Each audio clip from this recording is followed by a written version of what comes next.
Good afternoon on this very hot, messy Friday after all the rain has gone through. I still can't get over to Vermilion to hunt for golf balls because all the roads are freaking flooded and blocked. So today I'm going to talk to you about the movies that I think should have never been made, and I think a lot of you would agree. Let's start with the third installment of the Blade movie. First, Whistler has had to die, and not to mention, then Blade gets hooked up with a couple of morons in the movie, and to make matters worse, let's hire Triple H to play a bad guy in it. Triple H was one of the bad guys in Blade. What a joke that was. In another movie that I wish would have never been made, Iron Eagle 2. At the beginning, Doug Masters blows up in a plane, and then it gets kind of boring when you lose the main character, like in this movie.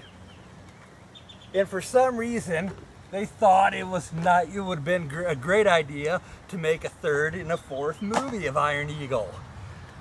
And in Iron Eagle 4, out of nowhere, Doug Masters comes back to life out of nowhere. The point being, the first Iron Eagle movie was pretty good. Number 3 was okay. I'd never seen 4, but 2 was a POS, along with this next movie, Beverly Hills Cop 3, which was definitely a piece of shit. For starters, John Taggart wasn't in it, neither was Bogomil, just Eddie Murphy and Billy, Judge Reinhold. Another reason why I hated this movie, Inspector Todd died right away. His first time out in the field, he freaking gets shot and gets killed off. Then the rest of the movie sucked with Wonder World.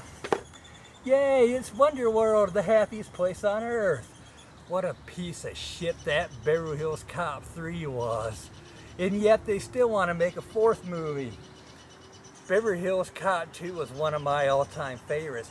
Not just because of the action and the comedy, but Bridget Nielsen, she was hot in that movie. Ever since I saw that movie for the first time, I always had a little thing for Carla Fry in that movie, if you know what I mean.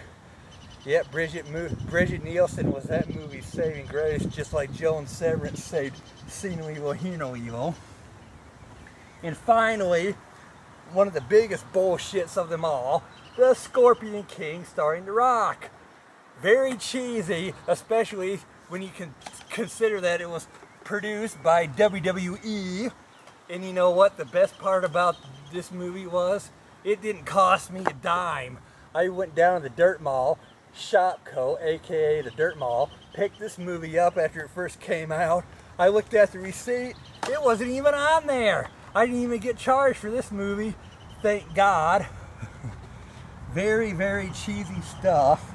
In The Rock with that bow and arrow, catch this. Well, Rock, let me just say, you catch this, if you know what I mean. Oh, that movie, what a piece of shit that was too. Those movies really, really sucked. Mainly because the main characters weren't in those other ones, and The Scorpion King, way too cheesy because of WWE.